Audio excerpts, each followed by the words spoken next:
Terima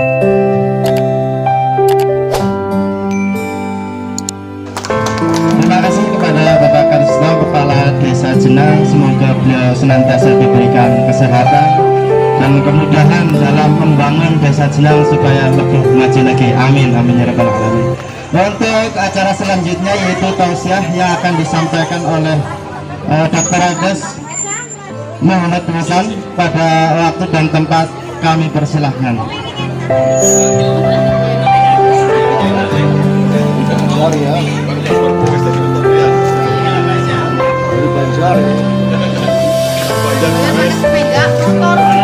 Assalamualaikum warahmatullahi wabarakatuh. Waalaikumsalam warahmatullahi wabarakatuh. Alhamdulillahi nahmaduhu wa nasta'inuhu wa nastaghfiruh wa na'udzu billahi min syururi anfusina wa min sayyiati a'malina. May yahdihillahu fala mudhillalah wa may yudlil fala hadiyalah. Rabbi shrah li sadri wa yassir li amri wahlul 'uqdatam min lisani yafqahu qawli. Amma ba'du. Qala Nabi sallallahu alaihi wasallam, man kana yu'minu billahi wal yaumil akhir falyaqul khairan aw liyasmut. Para quaker yang kami hormati, seperti saya teruskan, kalau tadi juga ada 5M, saya juga akan menyampaikan 5M. Kalau 5M tadi adalah menghindari corona. Kalau yang 5M yang akan saya sampaikan adalah juga sama 5M, tapi menghindari dosa. M yang pertama apa tadi? Apa tadi? M yang pertama adalah memakai masker. Kalau masker ini dipasang itu Bapak Ibu sekalian, itu kira-kira yang ditutupi itu batuknya apa jenggotnya? Oh, mulutnya. Betul. Kenapa mulutnya harus ditutupi? Oh, semuanya itu ada di mulut. Karena apa? Bahwa ya, betul. Karena dari mulut itulah semua manusia punya mulut. Dari mulut inilah manusia itu bisa tersinggung. Dari mulut inilah orang itu bisa senang. Dari mulut inilah orang bisa jadi susah. Dari mulut inilah orang bisa jadi kerak. Dan juga dari mulut inilah orang itu bisa berperang. Oleh karena itu, ihfad lisanak, jaga mulutmu. Karena apa? Mulutmu harimaumu. Nah, ini berbahaya sekali. Ini yang namanya kita harus menjaga mulut. Selain itu juga kalau dalam hadis, salamatul insani fi hifdil lisan. Selamatnya manusia itu karena menjaga mulutnya. Mulutnya itu omongannya jangan diumbar. Omongannya itu jangan sampai menyinggung perasaan kepada orang lain. Kemudian selain itu, dengan mulut inilah juga untuk bisa membedakan antara orang yang beriman dengan orang yang munafik. Karena apa? Orang yang beriman antara hati, perkataan dan perbuatan itu harus sama. Sehingga dikatakan bahwa ayatul munafiki salasul.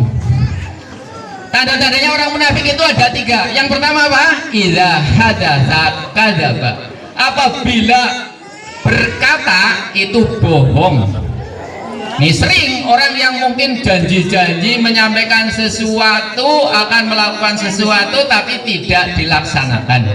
Atau juga mungkin sering bohong kepada anak, mungkin juga bohong kepada masyarakat, atau juga bohong di media sosial. Akhirnya ngeprank ya.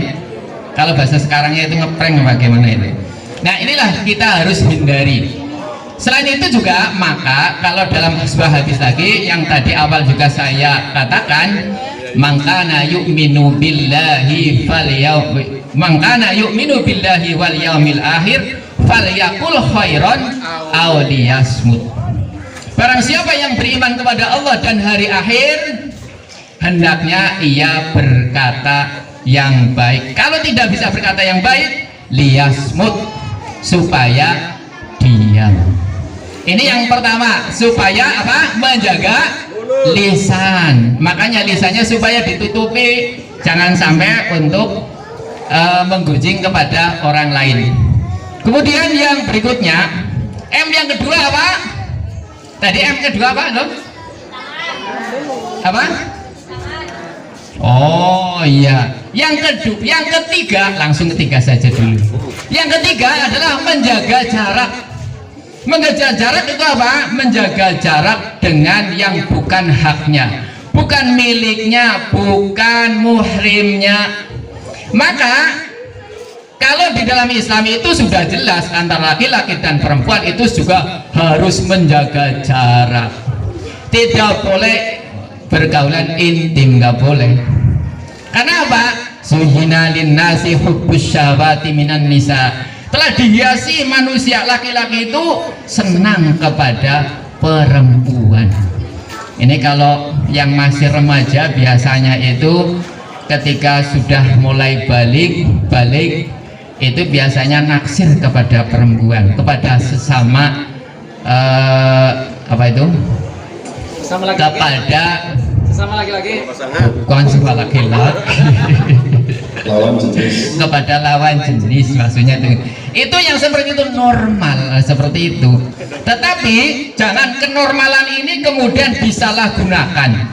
Ini kalau anak kecil atau masih remaja. Nah kalau seperti itu, kalau sudah dewasa apa tidak tergoda dengan wanita? Kira-kira tergoda nggak kalau sudah jadi kiai sama wanita? Bisa tergoda. Kalau sudah jadi guru tergoda nggak dengan wanita? Bisa. Kalau jadi pengusaha bisa nggak tergoda dengan wanita? Bisa. Kalau sudah jadi PNS bisa tergoda nggak dengan wanita? Bisa. Itulah makanya supaya jaga jarak. Jaga jarak. Karena apa? Nun sewu ya, maaf sekali, ini di Bandung baru saja ada seorang ustadz. Gimana? Kalau yang sudah yang melihat berita pasti tahu itu. Ada menghamili ya santriwatinya 12 orang. Na'udzubillahi min dzalik. Itu jauh di Jawa Barat. Di Cilacap saja itu juga ada. Gurunya itu menggauli muridnya. Na'udzubillahi min dzalik. Jangan sampai seperti itu. Itulah yang namanya jaga jarak. Jaga jarak yang lain apa? Banyak jaga jarak. Misalnya jaga jarak jangan sampai korupsi. Jaga jarak jangan sampai makan makanan riba. Jaga jarak jangan sampai makan yang haram. Jaga jarak ya banyak sekali, bisa meneruskan sendiri. Kemudian yang berikutnya, yang keempat. Yang keempat, apa yang keempat? Menghindari kerumunan. Yang namanya kerumunan apa sih? Kerumunan itu tidak terorganisir. Ini kumpul seperti ini silaturahim, bukan kerumunan. Karena apa? Ini diundang, ada pemimpinnya, ada tujuannya. Kalau kerumunan, yo begitu datang lo ada kerumunan, nah itu menghindari kerumunan. Yang jelas kerumunan itu biasanya membawa maksiat. Terjadi ada perkelahian, mungkin ada tontonan di sana yang erotis dan sebagainya. Nah itulah kita harus menghindari yang seperti itu. Kemudian yang kelima, apa yang kelima? Yang kelima adalah mengurangi aktivitas. Mengurangi aktivitas bagaimana? Mengurangi aktivitas yang tidak ada gunanya. Min husni islamil mar'i tarkuhu ma la ya'ni. Dari keutamaan atau kebaikan orang, dari kesempurnaan dari Islamnya seseorang adalah dia meninggalkan sesuatu yang tidak ada gunanya. Apa yang tidak ada gunanya? Kalau dulu, zaman dulu itu mungkin jam segini ibu-ibu itu sudah petan cari tumak sekarang ngerasani tanggane. Terus juga ada lagi perkembangan yang berikutnya, teknologi televisi. Sukanya mulai bangun tidur sampai tidur lagi nonton televisi. Terus yang ditonton apa? sinetron terus kalau sekarang apa? Nah ini kalau sekarang biasanya bukan televisi tapi yang dilihat gadget terus, dari bangun tidur terus sampai terus yang dilihat HP terus. Nah inilah supaya meninggalkan sesuatu yang tidak berguna. Dan yang terakhir berapa tadi? Yang kedua tadi belum disebutkan. Yang kedua adalah mencuci tangan. Yang ini memang saya sebutkan yang terakhir. Kenapa? Ya memang dari tangan inilah sering kita juga berbuat dosa.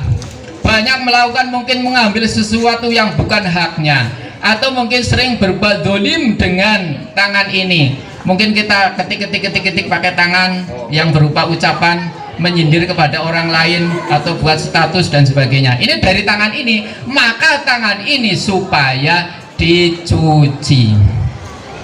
Nah, tidak hanya dicuci saja kalau dalam Islam, tapi supaya berwudu. Kenapa berwudu? Ya kita mau sholat, kita supaya sholat. Karena apa? Mungkin sudah banyak berdosa kita lakukan, dosa-dosa yang banyak kita lakukan, sehingga Allah memberi musibah, memberi peringatan kepada kita.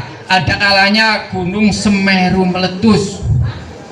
Sudah dekat di sini ini Gunung Slamet. Naudzubillah min zalik, mudah-mudahan ya tidaklah, masih tetap selamat saja mudah-mudahan. Ini Gunung Slamet kalau jeblok bisa sampai ke sini. Udah sampai Pak Selamat. Gimana? Pak Selamat udah sampai. Oh, Pak Selamat masih tetap selamat ya. Alhamdulillah, mudah-mudahan tetap selamat ya Kang Selamat. Terus juga ini kita ketahui bahwa ini menurut prediksi orang-orang juga yang pintar juga bahwa di Pulau Jawa ini sedang didesak adalah lempeng Samudra Hindia menuju ke utara. Ini lama-lama sehingga menjadi patahan yang berada di Pandeglang, ada juga yang berada di Jawa Timur. Kalau itu terjadi, itu akan bisa menyebabkan tsunami. Masya Allah. Na'udzubillahi min dzalik. Kalau terjadi seperti itu, tsunaminya itu berapa? Sampai 50 meter. Nah, kemungkinan juga bisa sampai ke Majenang. Nah, yang bisa menghentikan seperti itu siapa? Hanyalah Allah. Oleh karena itu, kita marilah juga selalu berdoa kepada Allah, kita bertaubat kepada Allah, jangan sampai kita melakukan perbuatan-perbuatan dosa sehingga kita itu mendapatkan maghfirah dari Allah Subhanahu wa ta'ala, dan nanti akan dimasukkan ke surganya Allah Subhanahu wa ta'ala. Demikian kurang dan lebihnya, mohon maaf ya sebesar-besarnya. Saya akhiri, assalamualaikum warahmatullahi wabarakatuh.